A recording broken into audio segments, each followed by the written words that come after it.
আজ বৃহস্পতিবার 16ই বৈশাখ 2026 সালের 30শে এপ্রিল, বৃশ্চিক রাশি, বৃশ্চিক লগ্ন, স্করপিয়ান সাইন জাতক জাতিকাদের আজকের দিনটি কিন্তু এক কথায় মধ্যম প্রকৃতির অতিবাহিত হবে।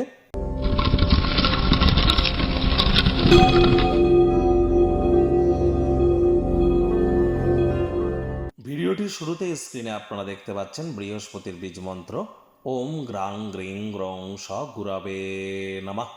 সকাল দুপুর সন্ধ্যা 3 বেলায় বৃহস্পতির এই বীজ মন্ত্র আপনারা 108 বার জপ করুন, অত্যন্ত উপকৃত হবেন। বৃহস্পতিকে তো শাস্ত্রের দেবগুরু হিসাবে আখ্যা দেওয়া হয়েছে।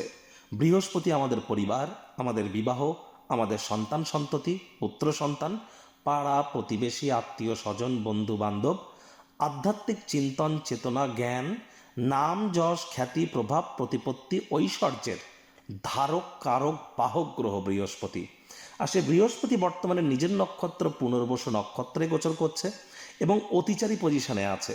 তাহলে অবশ্যই যত বেশি বৃহস্পতির নাম জপ ধ্যান আরাধনা করবেন, আপনারা এই প্রতিটি ক্ষেত্রে নিজেদেরকে মহিমান্বিত করতে পারবেন। এছাড়াও শারীরিক কসরত করার মাধ্যমে কিন্তু আমরা বৃহস্পতির মজবুতিকে বৃদ্ধি করতে পারি। ঘন ঘন শ্বাস প্রশ্বাস নিঃশ্বাস নেওয়ার মাধ্যমেও বৃহস্পতির মজবুতিকে বৃদ্ধি করতে পারি। আমি বারবার বলি, যারা দীক্ষা নেননি ইমিডিয়েট দীক্ষা গ্রহণ করবার চেষ্টা করুন। বৃহস্পতি 7.5 বছরের জন্য অতিচারী হয়েছেন, তবেই কিন্তু প্রোটেকশন পাবেন।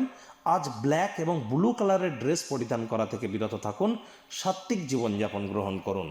ভাগ্যমিটার আজ আপনাদের বলছে 7/10 ভাগ্য আপনাদের অনুকূলেই থাকবে, তবে পরিবার এবং কর্মজাগতিক ক্ষেত্রে আপনাদেরকে একটু সাবধানতা অবলম্বন করেই চলতে হবে। আজ পরসমালোচনা, পরচর্চা, পরনিন্দা, রাগ, বিদ্বেষ, হিংসা, ঘৃণা, ইগো, অহংকার এই ধরনের নেতিবাচক অনুভূতি যদি আপনার মধ্যে থেকে থাকে, এগুলি থেকে দূরত্বতা বজায় রাখুন। তাহলে এগুলিই কিন্তু আপনার উন্নতির পথে মূল বাধা হয়ে দাঁড়াচ্ছে। আজ অর্থগত ব্যাপারে আয় ইনকাম বাড়বে, খরচও বাড়বে। যারা এখনও পর্যন্ত ট্যাক্স ফাঁকি দিচ্ছিলেন, বড় ধরনের সমস্যায় কিন্তু পড়তেই পারেন, এখানে একটু নজর দিন। ট্যাক্স বা ইন্স্যুরেন্স ওরিয়েন্টেড কোনো কাজ থেকে থাকলে নজর দিন। নতুন উদ্যোগ, পরিকল্পনা, নির্মাণ কার্যকে পিছিয়ে দিন। চাকরিজীবীদের অফিসে কম কথা বলে কাজ বেশি করতে হবে, মনের থেকে মস্তিষ্ককে বেশি দাম দিতে হবে। কোনো প্রকার অফিস পলিটিক্স বা গসিপিংয়ের অংশ যেন হবেন না, বসের কিন্তু কুনজরে আপনারা পড়ে যেতে পারেন। রাজনীতিবিদ যারা আছেন, জনসংযোগ বৃদ্ধি করুন, হার্ডওয়ার্কের কোনো বিকল্প কিন্তু নেই। শিক্ষার্থী বিদ্যার্থীরা যে কোনো প্রকার পরীক্ষা প্রতিযোগিতায় সফলতা প্রাপ্তি করবেন। উচ্চশিক্ষার জন্য যারা বিদেশ যাত্রার কথা ভাবছিলেন, ভাগ্যদেবীও আজ আপনাদের পক্ষেই আছেন। সন্তান সন্ততি থেকে থাকলে তারাও তাদের কৃতিত্বের দ্বারা আপনাদেরকে গর্বিত অনুভব করাবে। হাউস ওয়াইফদের জন্য এক প্রকার বেশ সমাজ এবং কর্মজগতে উচ্চপদস্থ যে সমস্ত ব্যক্তিবর্গেরা আছে, তাদের সাথে কোনো প্রকার তর্ক বিতর্কে হয়তো আপনারা জড়িত হতে পারেন। চেষ্টা করুন সেখানে যতটা মেজাজকে ঠান্ডা রাখা যায়। রাগ কিন্তু স্বল্প পাগলামির একটি রূপান্তর মাত্র। খালি সময়ে সবার থেকে দূরে সরে গিয়ে নিজের পছন্দসই ক্রিয়াকলাপ করে কাটান, দেখবেন মেন্টাল রিলিফ আপনারা প্রাপ্তি করবেন। যন্ত্রা মন্ত্র তন্ত্রার হেল্প আপনারা নিতেই পারেন। প্রেমিক প্রেমিকা স্বামী স্ত্রী দিনটিকে যতটা সম্ভব রোম্যান্টিক করে তোলা যায়, সেই প্রচেষ্টাই তো আপনাদের জারি রাখা উচিত।